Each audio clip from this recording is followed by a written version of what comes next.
In 1989, three psychologists walked into a courthouse in Tucson, Arizona, and handed a questionnaire to 22 municipal court judges. Hidden inside that paperwork was a single psychological trigger, two sentences buried among routine questions that would change how those judges dispensed justice that afternoon. The judges who received that trigger set bail amounts 9 times higher than the control group. 9 times. The trigger wasn't a bribe. It wasn't a threat. It was a reminder, subtle, almost invisible, that one day they were going to die. And what those three psychologists uncovered that day would launch over 400 experiments, spanning 3 decades and 6 continents, all proving the same terrifying thing. The unconscious awareness of your own death is quietly shaping your politics, your purchases, your prejudices, and even who you fall in love with.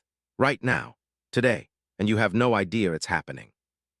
The story begins not in a laboratory, but in a hospital room. It's 1974. Ernest Becker, a cultural anthropologist at Simon Fraser University, is dying of colon cancer. He's 59 years old and he knows he has weeks left. But something extraordinary is happening. A book he finished just months before his diagnosis is about to win the Pulitzer Prize for general nonfiction. He will never hold the award. The book is called The Denial of Death, and its central argument is as simple as it is devastating. Every single thing human beings do, our religions, our governments, our art, our wars, our love affairs, all of it is fundamentally driven by one thing, the terror of knowing we're going to die. Becker argued that humans are unique among animals. We're smart enough to know we exist and smart enough to know that existence will end. That collision between our survival instinct and our awareness of inevitable death creates a paralyzing anxiety so profound that the conscious mind simply cannot tolerate it. So we bury it. We build what Becker called immortality projects, cultural belief systems that let us feel like we're part of something that will outlast our physical bodies. And we defend those projects with everything we have. For nearly a decade after Becker's death, his book remained a cult classic, respected in philosophy departments, completely ignored in psychology labs. Mainstream psychology in the 1980s wanted measurable data, controlled experiments, falsifiable hypotheses. Becker's grand theory about death and culture felt too big, too philosophical, too untestable. Then in 1980, 3 graduate students at the University of Kansas, Jeff Greenberg, Sheldon Solomon, and Tom Piskzinski, stumbled onto The Denial of Death in a campus bookstore. They were studying self-esteem at the time, trying to understand why human beings care so deeply about feeling valued. Becker's book hit them like a freight train. Here was a theory that explained self-esteem not as some feel-good luxury, but as a literal psychological survival mechanism, a shield against death terror. The 3 students made a pact.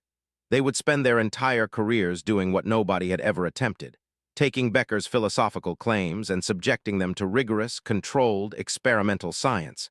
They called their framework terror management theory. And over the next 3 decades, they would design an ingeniously simple method to test it. The method was almost absurdly simple. Take 2 groups of people, give both groups identical questionnaires. But for one group, the experimental group, bury 2 extra questions in the middle of the survey. Please briefly describe the emotions that the thought of your own death arouses in you.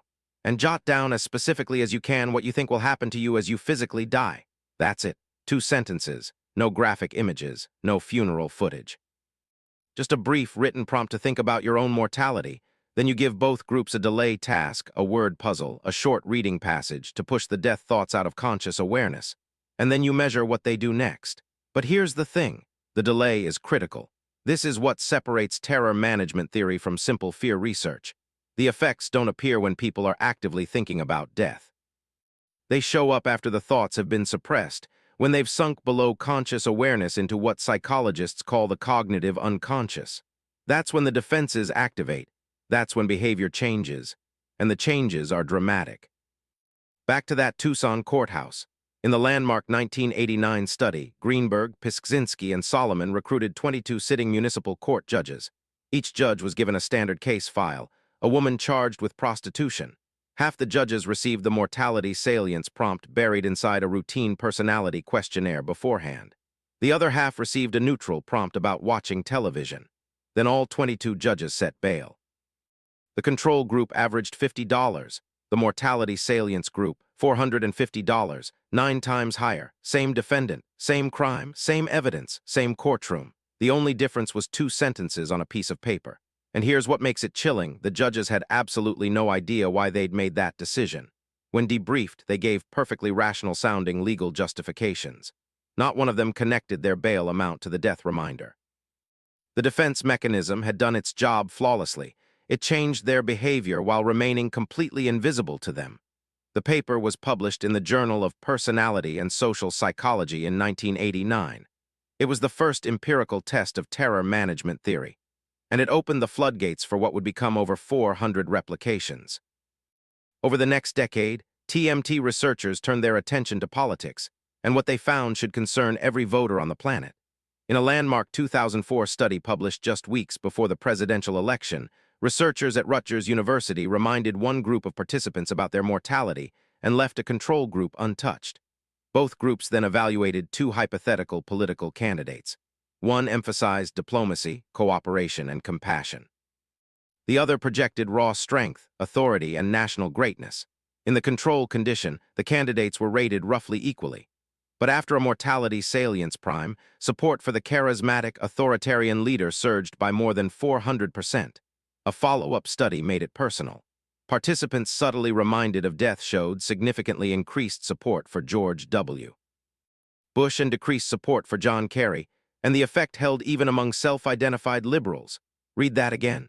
A brief, unconscious reminder of mortality shifted political preferences across party lines. Subsequent studies across multiple countries found that mortality salience increased support for military aggression, amplified nationalistic attitudes, and made citizens more punitive toward anyone who criticized their homeland. The pattern was unmistakable. When death anxiety activates below conscious awareness, people don't just get scared, they get tribal. The effects didn't stop at the voting booth. Researchers discovered that mortality salience transforms consumer behavior in predictable and exploitable ways. In a series of studies, participants primed with death thoughts showed significantly higher preference for high-status brands.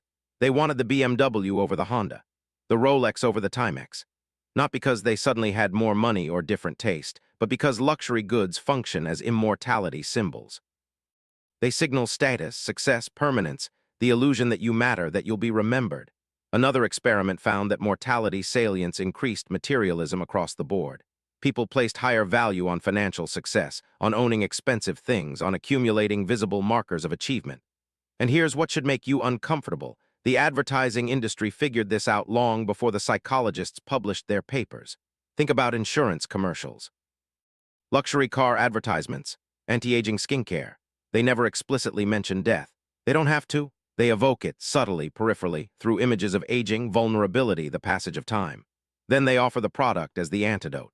A 2012 meta-analysis across 53 separate studies confirmed the pattern. Mortality salience consistently increases consumption of status-related goods while decreasing interest in practical, utilitarian purchases. Your unconscious fear of death is, quite literally, being used to sell you things you don't need. But the most disturbing findings involve prejudice. In study after study, mortality salience amplifies in-group favoritism and out-group hostility. And it does so automatically, beneath conscious awareness.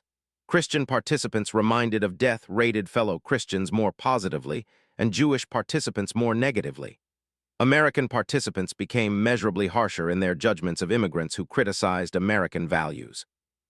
White participants showed increased implicit racial bias on reaction time tests, biases they couldn't consciously detect in themselves, let alone control. One particularly striking study tested attitudes toward people of Middle Eastern descent. Mortality salience didn't just increase general wariness. It activated specific stereotypes and discriminatory behavioral impulses. A meta-analysis of 27 prejudice-related TMT studies found a robust, consistent effect across cultures, demographics, and experimental conditions. When you remind people, even subtly, that they will die, they cling harder to their own cultural worldview. And a core feature of clinging to your worldview is rejecting anyone who represents a different one. This isn't about bad people choosing to be racist. This is a defense mechanism operating completely outside conscious control. The same psychological engine that makes you feel warm seeing your country's flag can make you hostile toward someone who salutes a different one. Same engine, different output. Even romance isn't immune. Researchers found that mortality salience fundamentally alters who we're attracted to and how we behave in relationships. In one study, men reminded of death showed significantly increased physical desire. but specifically, their attraction became more objectifying, more focused on the body rather than emotional connection. It was as though the unconscious mind, faced with annihilation, reached for the most primal form of biological continuation available. Another study found that mortality salience increased commitment to romantic partners, but only when those partners validated the participant's cultural worldview. If your partner shares your beliefs, death anxiety makes you hold tighter. If they challenge your worldview, it pushes you apart. This creates an invisible filter on romantic attraction that most people never recognize. You believe you're choosing a partner based on chemistry, shared humor, compatibility, and partly you are. But underneath all of that, your unconscious death anxiety is nudging you toward people who reinforce the cultural narrative that keeps your existential terror at bay. Solomon, Greenberg, and Piszczynski described this as the dual existential shield, self-esteem and close relationships working together. Your partner doesn't just make you happy. On some deep, primal level, they make death feel a little less real. By the early 2000s, the TMT researchers had mapped out a sophisticated dual-process model explaining exactly how the mind manages death terror and why it's so invisible. The first layer is called proximal defense. This activates when death thoughts are in conscious awareness, right after you hear bad news, right after a near miss on the highway. It's rational, deliberate. You think, I'm healthy, I'm young, modern medicine is amazing, that won't happen to me for decades. You push the thought away through distraction or conscious denial, standard cognitive avoidance. But the second layer, distal defense, is where the real damage happens. Once death thoughts have been suppressed from conscious awareness, they don't vanish. They sink into the cognitive unconscious, where they silently activate a cascade of defensive behaviors. You bolster your self-esteem. You cling to your cultural worldview.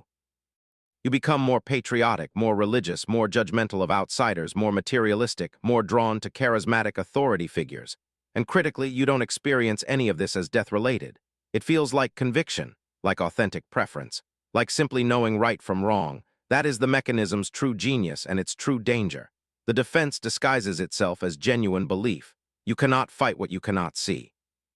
On September 11, 2001, the entire United States experienced what may be the largest uncontrolled mortality salience prime in modern history. Every television screen, every newspaper, every conversation, death vivid, sudden, inescapable, and the behavioral data from the months that followed reads like a terror management theory textbook. Presidential approval ratings surged to 90%, the highest ever recorded. Church attendance spiked sharply. American flag sales increased by over 1,000%.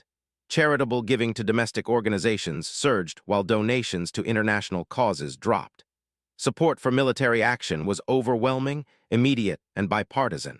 Prejudice against Arab Americans and Muslims skyrocketed. Consumer spending on luxury goods increased even as the broader economy contracted. TMT researchers watched in real time as the predictions they'd tested in controlled laboratories for 12 years played out across an entire nation. Tom Piszczynski later described September 11th as the most dramatic and frightening real-world confirmation of terror management theory they could have ever imagined. Every defense mechanism the theory predicted, tribalism, authoritarianism, materialism, in-group bias, worldview bolstering, activated simultaneously at national scale. An entire country, flooded with death awareness, did exactly what 400 experiments said it would. So here's the paradox that should genuinely unsettle you. Terror management theory has been tested in over 400 published experiments. It's been replicated across more than 30 countries. It's appeared in the most rigorous peer-reviewed journals in psychology. It explains measurable patterns in politics, consumer behavior, racial prejudice, religious conviction, self-esteem, romantic attraction, and legal decision-making. And yet most people have never heard of it. Why? Because the theory predicts its own invisibility. The moment you start thinking seriously about death, the moment you really sit with the fact that you and everyone you love will one day cease to exist, your proximal defenses activate. You change the subject. You check your phone, you think about what you're having for dinner. And if someone pushes past that initial defense, the distal mechanisms engage. The whole topic starts to feel morbid, depressing, irrelevant, impractical. You decide this isn't useful information and you move on. The very defense mechanism that terror management theory describes is the same mechanism that prevents people from engaging with terror management theory. It is, quite literally, the theory that hides itself. And the fact that you're still listening right now means something. It means you've held the door open longer than most people ever will. 400 experiments, 30 countries, 3 decades of evidence, all pointing to one conclusion: the thought you push away every single day, the knowledge that you will die, is running your life from the shadows. It shapes how you vote, what you buy, who you trust, and who you love. And now you know it's there. The question is what you do next. If this changed how you see the world, subscribe, because we go this deep every single week.